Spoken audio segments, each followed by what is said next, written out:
대한독립 만세! 대한독립 만세! 이제는 마음껏 외칠 수 있는 말이지만 지금으로부터 100여 년 전엔 꺼내기 힘든 말이었죠. 하지만 목숨 걸고 이 말을 외치며 헌신한 독립운동가들이 있었기에 지금의 대한민국이 있을 수 있었습니다. 다가오는 3.1절을 맞아 제가 특별한 분들을 여러분께 소개해볼까 합니다.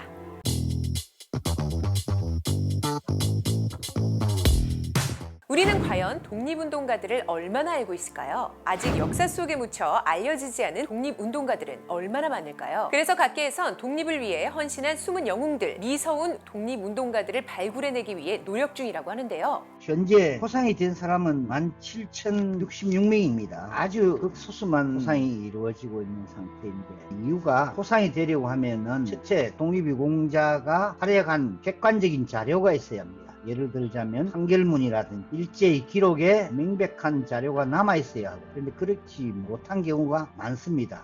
그래서 오늘은 잘 알려지지 않은 독립운동가들을 소개해드리고자 합니다. 첫 번째, 대한민국 대표 독립운동가 안중근 의사를 후원한 최재형 선생. 어릴 적 러시아 연해주로 이주해 터를 잡은 최재형 선생은 1907년 즈음 동의회를 조직합니다. 러시아에서 최초로 조직된 항일 투쟁단체인데요. 이들은 연해주와 인접한 두만강 근처에 일본군 수비대를 무찌르는 등 항일 의병 활동을 전개했습니다. 또한 러시아 지역에서 대부호로 통하는 최재형 선생은 동포들의 민족의식과 독립정신을 고취시키고자 한인 마을에 32개 학교를 설립해 교육하고 자신의 모든 재산을 독립운동 자금으로 사용했다고 합니다. 특히 안중근 의사의 연해주, 만주에서의 모든 독립활동에 물심양면으로 아낌없이 지원을 했는데요. 1919년에 상해 임시정부의 재무총장으로 추대되기까지 하지만 결국 일본군에 체포되어 재판도 없이 생을 마감하게 되죠. 최재형 선생은 1962년 안중근 의사와 함께 유공자로 서운되었지만 그의 행적이나 업적에 대해 많이 알려지지 않아 안타까움을 자아내고 있습니다. 두 번째는 안중근 의사의 여동생 안성녀 여사입니다. 안성녀 여사는 일본의 감시에 국내에서 적극적인 활동이 어렵자 하얼빈으로 피신을 하게 되는데요. 그곳에서 양복점을 열어 그 수익으로 독립 자금을 마련했고 또 독립군의 군복을 제작했다고 합니다. 그리고 양복점에서 독립활동에 관한 밀서를 전달하는 홍로 역할을 했다고 하는데요. 그 외에도 많은 활동을 했다는 추측은 있지만 기록이 없어 더 이상의 업적을 알 수는 없습니다.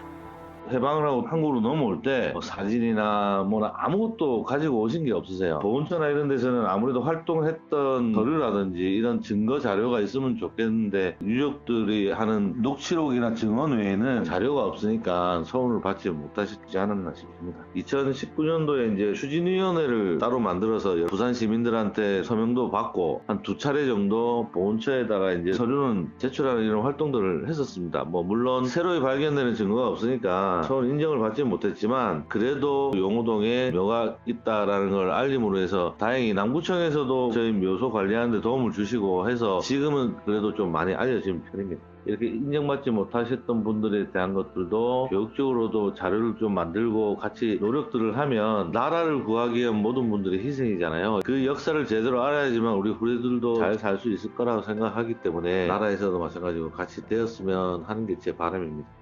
지난 14일엔 서경덕 교수를 주축으로 안성녀 여사의 업적을 알리는 캠페인이 시작됐습니다. 이런 따뜻한 관심과 움직임을 통해 안성녀 여사의 업적이 더욱 빛나는 날이 오기를 바라봅니다. 마지막으로 일본 순사를 처단하는 데 앞장선 차경규 선생입니다. 차경규 선생은 1919년 4월 3.1운동이 전국적으로 퍼지던 때 화성에서 동료들과 함께 횃불 시위를 벌이며 인근 주민들이 단합할 수 있도록 이끌었는데요. 차경규 선생은 일제의 악행에 가담하였던 면사무소와 경찰관 주재소를 공격했습니다. 이 과정에서 일본 순사인 가와바타를 제거하는 상황도 벌어졌는데요. 이는 일제의 탄압에도 평화적으로 만세를 부르짖던 민중들이 최초로 일제에 무력 저항하는 사례입니다. 이를 기점으로 전국 각지의 시위 양상이 달라졌다고 합니다. 차경규 선생은 이런 활동에 선봉해서 움직였지만 독립운동을 증명해줄 문서에 본명 대신 아명 차봉구로 적혀있고 동일 인물임을 밝힐 수 없어 수많은 증언에도 서운을 받지 못했습니다. 각 지자체, 광역자치단체, 기초자치단체에서 우리 지역의 숨은 독립유공자를 발굴해보자 일종의 바람이 불고 있는 그런 상황입니다. 중구청의 출신 중에서 독립유공자 51명을 발굴했고 강화군 출신 의병 30명을 발굴했고요. 그 외에도 상당 지역에서 내 지역, 내 고장의 독립유공자를 발굴해달라 요청을 해오고 있는 그런 실정입니다. 역사를 잃은 민족은 미래가 없다, 그런 이야기들을 합니다. 국민들이 우리나라 독립운동을 했어요. 그토록 많은 분들이 희생이 됐는가를 좀 더 인식하는 그런 자세가 필요하고 하루빨리 독립유공자를 발굴해서 포상을 해서 그분들의 숭고한 뜻을 기려야 하겠다, 그런 자세가 필요하다고 생각합니다.